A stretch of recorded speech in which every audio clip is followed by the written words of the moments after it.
اسلامی معاشرے میں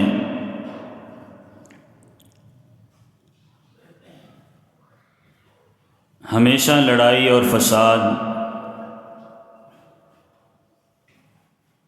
دو وجہ سے ہوتا ہے۔ ایک انسان کی زبان ہے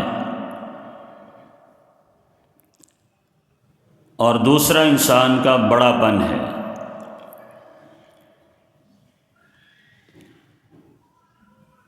معاشرے میں رہتے ہوئے اکثر لوگ اپنے آپ کو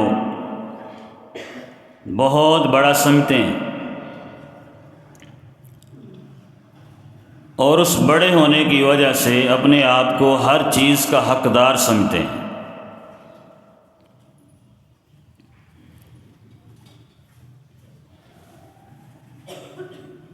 جبکہ اسلام کی روح ہمیں یہ بتلاتی ہے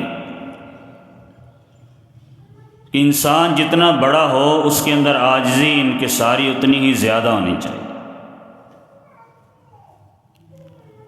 جتنا اس کا مقام، جتنی اس کی عمر بڑی ہے اتنی اس کے اندر نرمی بھی زیادہ ہونی چاہیے۔ شفقت، محبت، احترام، ادب، یہ اسلامی معاشرے کا حصہ ہے۔ اور جب انسان اس ادب سے، احترام سے ہاتھ دھو بیٹھتا ہے، انکار کر دیتا ہے، دور ہو جاتا ہے، تو پھر فساد کے علاوہ کچھ نہیں، اختلاف کے علاوہ کچھ نہیں۔ انسان جتنا عاجز بن جائے، انکساری اختیار کرنے والا ہو، نرمی اختیار کرنے والا ہو، اللہ اتنی ہی زیادہ اس انسان کو بلندی عطا فرماتے ہیں۔ اور جتنا بڑھتا جاتا ہے، اخلاقیات کو کراس کرتا جاتا ہے، اپنے آپ کو بڑا سمجھتا جاتا ہے، اتنا ہی انسان لوگوں کی نظر میں اور اسلام کی نظر میں نیچا ہوتا جاتا ہے۔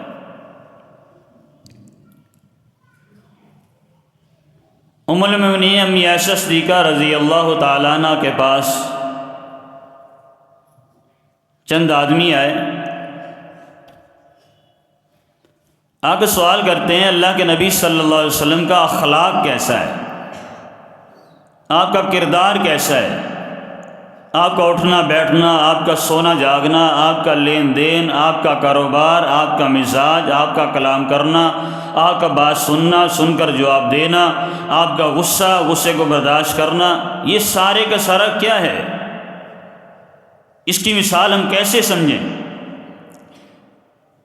تو ام المؤمنین امی عائشہ صدیقہ رضی اللہ تعالیٰ عنہ فرماتی ہیں کان خلقہ القرآن، کہ آنے والوں نبی کے مزاج کو سمجھنا چاہتے ہو، اس کے اخلاق کو سمجھنا چاہتے ہو، اس کو کردار کو دیکھنا چاہتے ہو، اس کی نرمی، محبت، شفقت، محبت اور غصے کو دیکھنا چاہتے ہو، کان خلق القرآن، سارے کا سارا قرآن میرے نبی کا اخلاق ہے، سارے کا سارا کردار میرے نبی کا قرآن ہے۔ قرآن کو پڑھتے جاؤ، سمجھتے جاؤ، سیکھتے جاؤ، سمجھتے جاؤ، تم نبی کا اخلاق اور کردار سب کچھ سمجھ جاؤ۔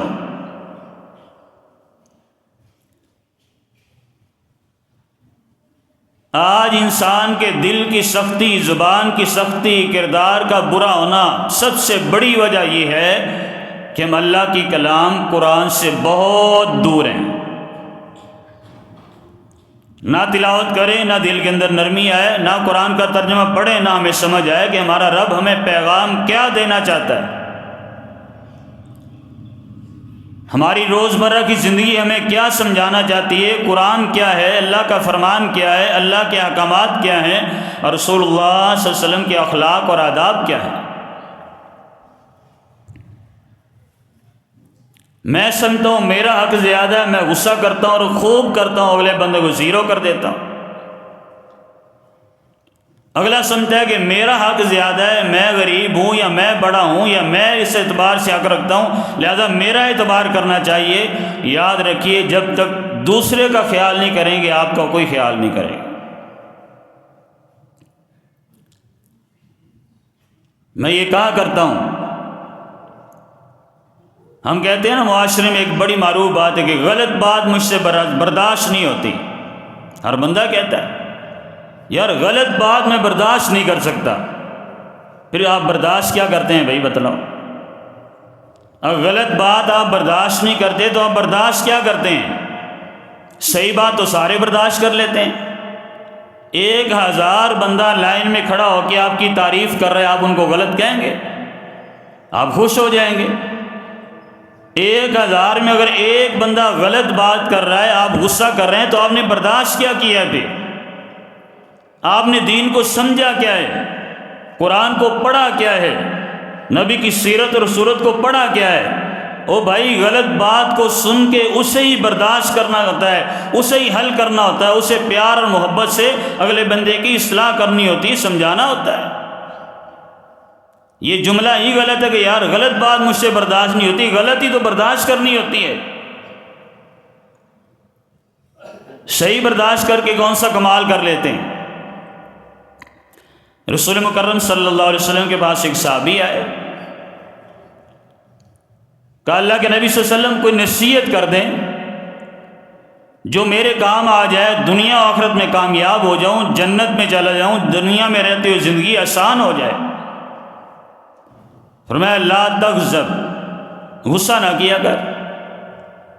اس نے کہا اللہ کے نبی سے پھر دوسری نصیحت، فرمایا لا تغضب، غصہ نہ کیا کر۔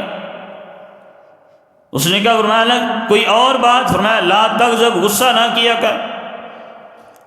صحابی بیان فرماتے ہیں وہ سوال کرتا گیا، فردد مرارا، نبی کریم صلی اللہ علیہ وسلم یہی فرماتے رہے لا تغضب لا تغضب لا تغضب، بھی غصہ نہ کر، تو غصہ چھوڑ دے، تیری دنیا و آخرت کی زندگی آسان ہو جائے گی، تیرے مسائل حل ہو جائیں گی، تیری پریشانیاں ختم ہو جائیں گی۔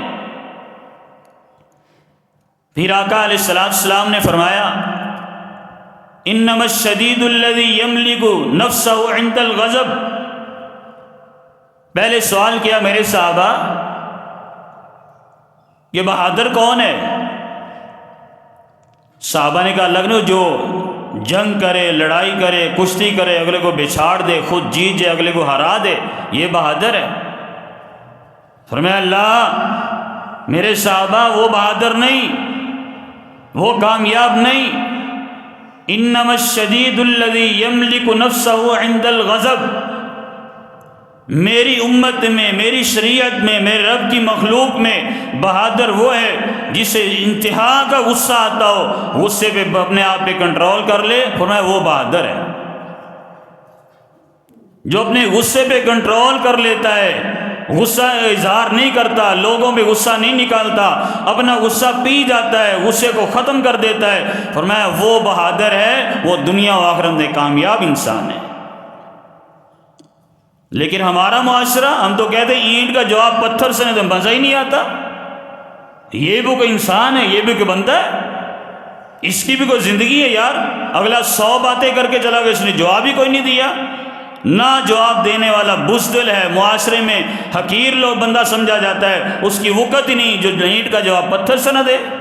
لیکن شریعت کیا کہتی ہے؟ محمد رسول اللہ صلی اللہ علیہ وسلم نے کیا فرمایا؟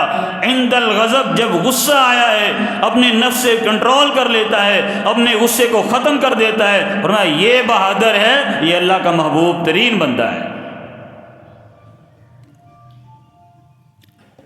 نبی کریم صلی اللہ علیہ وسلم، جتنا بندہ بڑا ہونا اتنا ضمیر بھی بڑا ہونا چاہیے، اتنا اخلاق بھی بڑا ہونا چاہیے، اتنا کردار بھی بڑا ہونا چاہیے، اتنا حوصلہ بھی بڑا ہونا چاہیے۔ حوصلوں سے قومیں بلند ہوتی ہیں، عزت بلند ہوتی ہے، دنیا و آخرت میں انسان کامیاب ہوتا ہے۔ اور بے حوصلہ، بغیر حوصلے والا، غصہ نکال دینے والا، فوراً ری ایکشن کرنے والا، وہ دنیا میں کسی بھی جگہ پہ کامیاب نہیں ہوتا۔ نبی کریم صلی اللہ علیہ وسلم مسجد نبوی میں بیٹھے ہیں، صحابہ بھی بیٹھے ہیں، عمر بن خطاب رضی اللہ عنہ بیٹھے ہیں، صدیق اکبر، بڑے بڑے صحابہ بیٹھے ہیں۔ ایک بدو آیا کسی گاؤں سے، اسے پتہ نہیں کہ نبی کریم صلی اللہ علیہ وسلم کی شان اور مقام کیا ہے۔ آیا، اس نے ایک چادر پکڑی، نبی کریم صلی اللہ علیہ وسلم نے گلے میں ڈال دی۔ یہ صحیح حدیث ہے، کوئی عام واقعہ نہیں۔ اس نے چادر کو بل دینے شروع کر دیے، نبی کریم صلی اللہ علیہ وسلم کا چہرہ سرخ ہو گیا۔ صحابہ آگے بڑھے، فرمایا ٹھہر جو، اسے کچھ نہ کہو۔ عمر بن خطاب کتنی جلالی طبیعت کی شخصیت ہے، جن سے کفر ڈرتا ہے، کسی کی جرت نہیں کہ مدینہ میں داخل ہو، نبی صلی اللہ علیہ وسلم کوئی بات کرے، پاس بیٹھے ہیں، اللہ نے مجھے اجازت ہے میں اس کی گردن اتار دوں۔ فرمایا نہیں عمر ٹھہر جا۔ آقا علیہ السلام کا چہرہ زرد ہو گیا، کیا چاہتے ہو؟ یہ کون ہیں؟ لقد کان لکم فی رسول اللہ اسوۃ حسنہ، وہ نبی ہیں جسے پوری کائنات نے دیکھ کر کردار اپنا ٹھیک کرنا ہے۔ یہ وہ نبی ہیں جن سے ہم عشق کا، محبت کا دعویٰ کرتے ہیں، جن کے پیچھے چل کے جنت ملنی ہے، جن کا کلمہ پڑھا ہے۔ اور میں کیا چاہتا ہے، کیا لینا چاہتا ہے؟ اس نے بڑے سخت لہجے میں، بڑے عجیب انداز میں بات کی۔ ایک تو چادر گلے میں ڈالی ہوئی ہے، گستاخی بے ادبی کی انتہا ہے، جو عام انسان بھی برداشت نہیں کر سکتا۔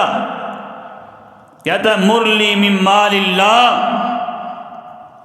اے محمد صلی اللہ علیہ وسلم، جو اللہ نے آپ کو مال دیا ہے نا، اس میں سے میرا حصہ نکالو۔ میں غریب ہوں، فقیر ہوں، کھانے کے لیے کچھ بھی نہیں، جو کچھ آپ کے پاس ہے میرا حصہ دو۔ آقا علیہ السلام نے فرمایا میرے صحابہ بعطا، اسے دے دو، ایک نہیں 2 اونٹ مال کے بھر کے دے دو اس کو۔ اللہ اکبر، سوچیں ذرا، ہم اپنے گریبان میں جھانکیں، ایک طرف گلے میں چادر ڈالی ہوئی ہے، سختی کی ہوئی ہے، بولنے کا انداز بھی اچھا نہیں ہے، بے ادبی گستاخی کی انتہا ہے، صحابہ بھی بیٹھے پریشان ہیں۔ اللہ نے اجازت دیں اس کی گردن اتار دیں، یہ آپ کی بے ادبی کرے، آپ کی گستاخی کرے۔ نہیں نہیں میرے صحابہ، آنے والے کو میرا نہیں پتا میں کون ہوں، آنے والے کو میری مقام کا، میری شان کا، میرے احترام کا نہیں پتا، لیکن مجھے تو پتا انسان کا ادب احترام کیا ہے۔ کوئی آ کے آپ سے لڑتا ہے، اسے نہیں پتا آپ کی عزت احترام وقار کا، آپ کو تو پتا ہے انسان کا ادب احترام کیا ہے۔ مجھے تو پتا ہے آپ کے ساتھ پیسے پیش کیسے آنا ہے، لیکن اس کے باوجود بھی اپنا رویہ ہم نہیں بدلتے۔ میں ایک نہیں 2 اونٹ مال کے بھر کے لاد کے اس کو دے دو۔ لیا مال، وہاں چلا گیا۔ آقا علیہ السلام خوش ہیں، وجہ کیا تھی؟ اور میں لوگوں، اگر میں اس سے سختی سے پیش آتا اور تم میری وجہ سے اس کو مارتے، تم اسے سزا دیتے یا ایسے بھگا دیتے، یہ وہاں جا کر میرے بارے میں کیا کیا باتیں کرتا، کیا لوگ ایسی باتیں سن کر اسلام کی طرف آتے، میری طرف آتے؟ وہ گیا، اس نے دنیا کو دعوت دی، اپنے قبیلے کو دعوت دی، لوگوں کو دعوت دی۔ بے شمار لوگ نبی کریم صلی اللہ علیہ وسلم کی اس اخلاق کو دیکھ کر اسلام قبول کیا۔ وجہ کیا تھی؟ لقد کان لکم فی رسول اللہ اسوۃ حسنہ۔ آقا علیہ السلام نے بڑا ہونے کے باوجود بھی، ساری کائنات کے سردار ہونے کے باوجود بھی، سارے نبیوں کے سردار ہونے کے باوجود بھی اس سے غصے نہیں ہوئے، بدلہ نہیں لیا، بلکہ اس کی بے ادبی گستاخی کے بدلے میں ایسا کردار پیش کیا ہے، اس کو 2 اونٹ مال کے بھر کے دے دیے ہیں، خود بھی اسلام قبول کر لیا، لوگوں کے اسلام کا سبب بھی بن گیا ہے۔ آئے ہم سمجھیں اسلام کو، اسلام ہمیں تربیت کیسے کرنا چاہتا ہے۔ کوئی عمر میں بڑا ہے تو وہ بھی سوچے، کوئی علم میں بڑا ہے تو وہ بھی سوچے، کوئی مال و دولت میں بڑا ہے تو وہ بھی سوچے، جو معاشرے میں خاندان میں بڑا ہے تو وہ بھی سوچے کہ میں نے کردار کیا رکھنا ہے، کیا غصہ کرنا ہے یا پیار محبت نشاور کرنا ہے، کیا نرمی سے پیش آنا ہے یا بے ادبی گستاخی کرنی ہے، یا گستاخی کا جواب اینٹ کا جواب پتھر سے دینا ہے۔ نبی کریم صلی اللہ علیہ وسلم لیٹے ہوئے ہیں، آنے والا کافر ہے، ذات الرقاع جنگ کا ماحول ہے، نبی کریم صلی اللہ علیہ وسلم کیکر کے درخت کے نیچے سائے میں لیٹے ہوئے ہیں، صحابہ بھی لیٹے ہوئے سوئے ہوئے ہیں، اور کافر تلاش کر رہا ہے نبی کریم صلی اللہ علیہ وسلم کو۔ تلاش کیوں کر رہے ہیں آپ سوچیں؟ نعوذ باللہ، آپ کو شہید کرنے کے لیے نا، قتل کرنے کے لیے۔ تلاش کرتا کرتا کرتا کرتا آیا، دیکھا نبی صلی اللہ علیہ وسلم سوئے ہوئے ہیں۔ اس نے تلوار، آپ صلی اللہ علیہ وسلم کی تلوار کیکر کے درخت کے ساتھ لٹکی ہوئی ہے، اس نے تلوار اتاری اور نبی کریم صلی اللہ علیہ وسلم کو بڑی گستاخی کے ساتھ جگایا اور کیا کہا، میں یمنعک منی، اے محمد صلی اللہ علیہ وسلم مجھے بتلائیں کہ یہ تلوار بھی آپ کی ہے، میرے ہاتھ میں ہے، مجھے بتلاؤ آج تمہیں مجھ سے کون بچائے گا۔ کتنی بڑی بے ادبی گستاخی ہے کہ نہیں ہے؟ تلوار بھی آقا علیہ السلام کی ہے، پکڑی اس نے، جگایا بے ادبی گستاخی کے ساتھ، میں یمنعک منی، آج بتلاؤ تمہیں میرے ہاتھ سے کون بچائے گا۔ تو نبی نے کیا فرمایا، میں اللہ یمنعنی منکا، میرا رب مجھے تجھ سے بچانے والا ہے۔ کیوں؟ اللہ کے علاوہ کوئی بگڑی بنانے والا، اللہ کے علاوہ کوئی بچانے والا نہیں، میرا اللہ مجھے بچانے والا ہے۔ جب نبی کریم صلی اللہ علیہ وسلم نے یہ بات کہی نا تو وہ ڈر گیا، اس کے ہاتھ سے تلوار گر گئی۔ کیوں؟ نبی کریم صلی اللہ علیہ وسلم کو اللہ نے رعب دیا تھا، فرمایا 1 مہینے کی مسافت میں ہوتا ہوں، دشمن پہلے ڈر جاتا ہے۔ یہ تو آقا سوئے ہوئے تھے، تلوار اٹھا کر کہتا ہے، جب فرمایا اللہ یمنعنی منکا، میرا رب مجھے تجھ سے بچائے گا، عقیدہ بنا لو کہ نبی کریم صلی اللہ علیہ وسلم کو، ساری کائنات کے سردار کو اگر اللہ بچاتا ہے تو اللہ ساری کائنات کا خود مالک اور خالق ہے۔ اب آقا علیہ السلام نے تلوار اٹھائی، فرمایا میں یمنعک منی، اب تو بتلا کہ تجھے میرے ہاتھ سے کون بچائے گا۔ وہ تو کافر تھا نا، اس کا عقیدہ تو یہ نہیں تھا کہ اللہ بچانے والا ہے، وہ تو اللہ کو مانتا ہی نہیں تھا، وہ تو مقابلے میں آیا تھا۔ فرمایا میں یمنعک منی، اب تو بتلا کہ تجھے میرے ہاتھ سے کون بچائے گا۔ اللہ کی قسم، اس نے جو لفظ بولے تھے کافر ہونے کے باوجود بھی اللہ نے وہ لفظ محفوظ فرمائے، آج ہمیں پہنچائے ہیں۔ وہ کافر ہو کے بھی مسلمانوں کی صفات بیان کر گیا، وہ نبی صلی اللہ علیہ وسلم کی صفت بیان کر گیا۔ کیا کہتا ہے؟ کہتا ہے یا محمد صلی اللہ علیہ وسلم، میں نے اپنی زندگی میں آپ کے مقابلے کے لیے آیا ہوں، جنگ لڑنے کے لیے آیا تھا، آپ کو قتل کرنے کے لیے آیا تھا۔ میرا یقین تھا کہ آج میرے ہاتھ میں تلوار ہے، نعوذ باللہ آپ کو شہید کر کے جاؤں گا، لیکن نہیں کر سکا۔ میں کلمہ نہیں پڑھتا، میں مسلمان نہیں ہوتا، میں آپ کے ہاتھ پہ بیعت نہیں کرتا، لیکن میری بات سنیں، کن خیر آخذ بی، میں نے جو سنا ہوا ہے اور جو آج دیکھ رہا ہوں، مجھے پتا ہے محمد صلی اللہ علیہ وسلم کسی پہ سختی نہیں کرتے، غصہ اتارتے نہیں ہیں۔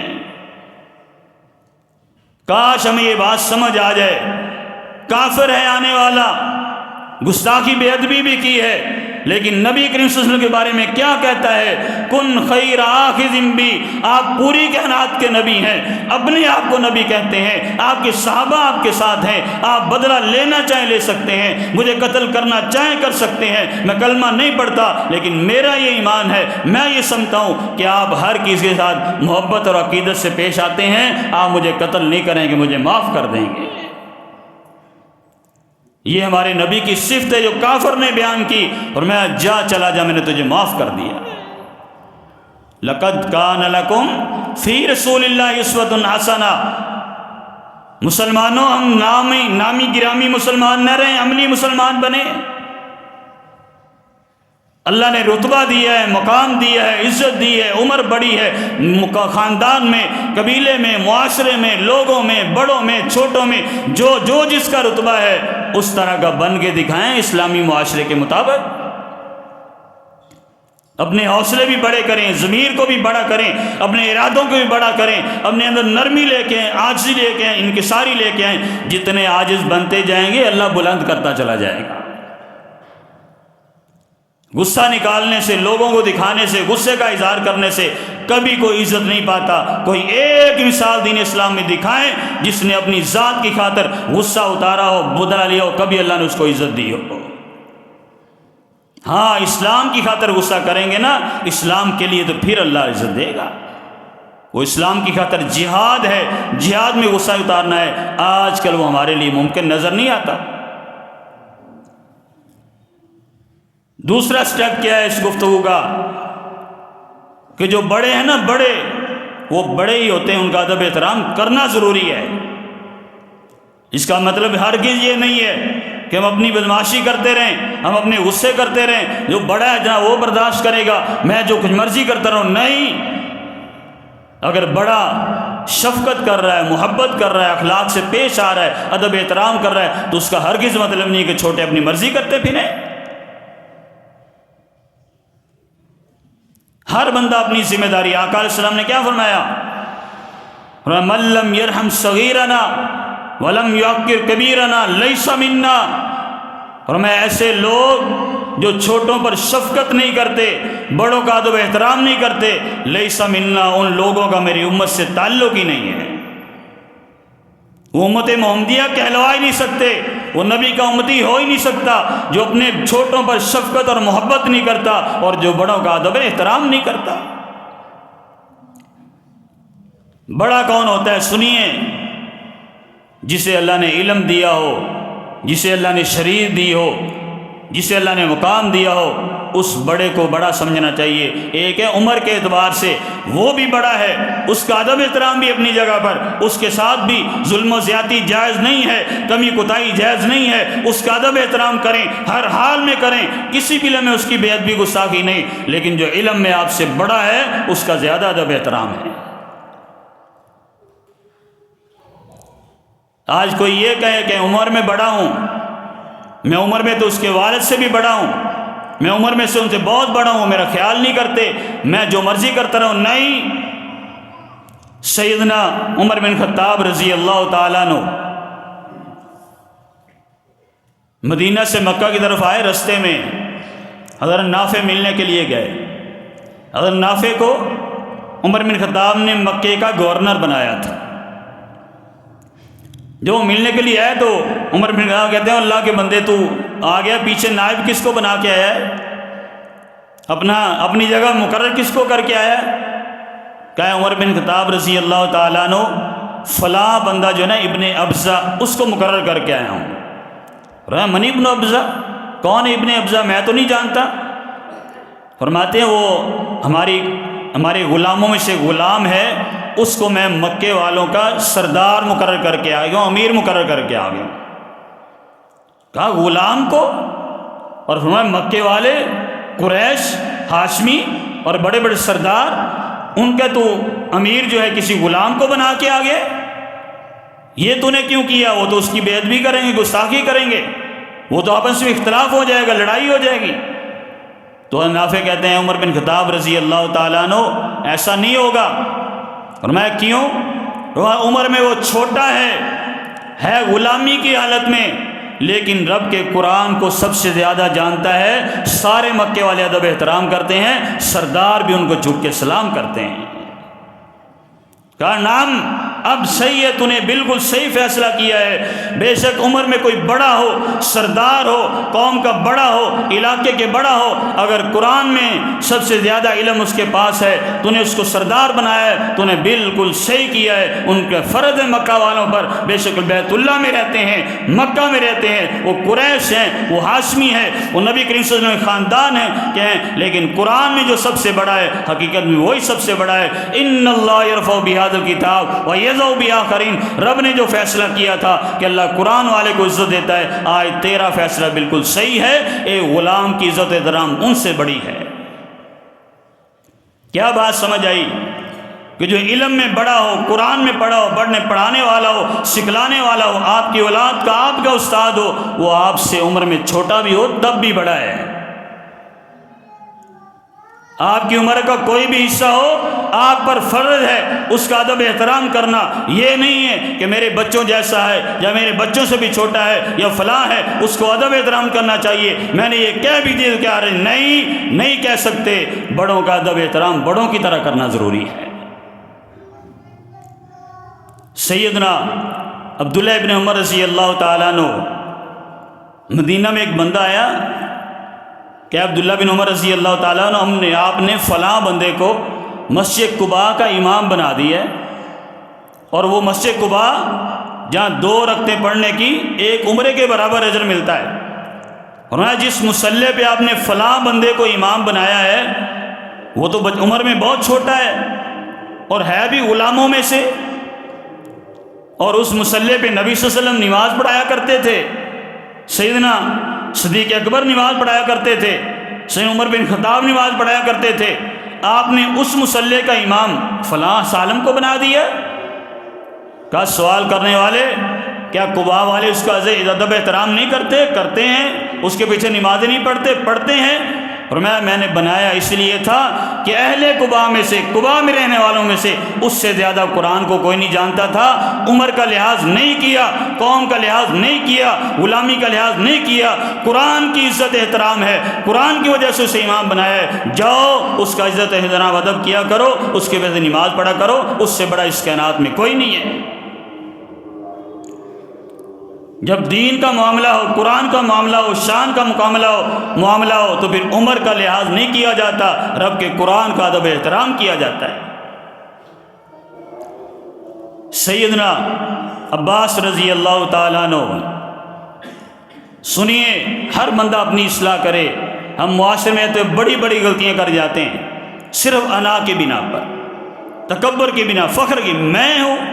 جس انسان میں میں آتی ہے نا وہ کبھی معاشرے میں عزت نہیں پا سکتا، اور اللہ کی قسم کسی ایک کو ٹارگٹ نہیں کر رہا، ممبر رسول پہ کھڑا ہوں، کسی ایک کی طرف اشارہ نہیں ہے۔ ہم من حیث القوم من حیث المسلم سارے کے سارے اصلاح کے قابل ہیں، ہم کہیں نہ کہیں کمی کوتاہی ظلم و زیادتی کرتے رہتے ہیں۔ اپنی انا کو سامنے رکھ کے، اپنی معاملات کو، اپنی قوم کو سامنے رکھ کے، یہ پٹھان ہے تو میں ہوں، یہ پنجابی ہے، یہ فلان نہیں، رب کے دین میں سب سے افضل ہے، اس کا ادب احترام کریں، وہ کسی بھی قوم سے تعلق رکھنے والا ہو۔ یہ لسانیت، زبان، علاقائی، یہ اس کی کوئی اہمیت نہیں ہے۔ اہمیت کیا ہے؟ ان اکرمکم عند اللہ اتقاکم، اللہ نے قرآن میں کہا ہے کہ تم میں سے اللہ کے ہاں سب سے عزت والا جو ہے، جو سب سے زیادہ تقوی و پرہیزگاری میں بڑا ہے۔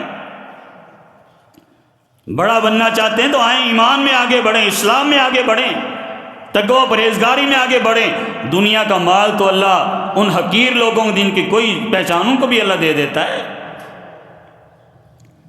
سیدنا عباس رضی اللہ تعالیٰ عنہ پتہ ہے کون ہے؟ نبی کریم صلی اللہ علیہ وسلم کے چچا ہیں، پتہ ہے نا؟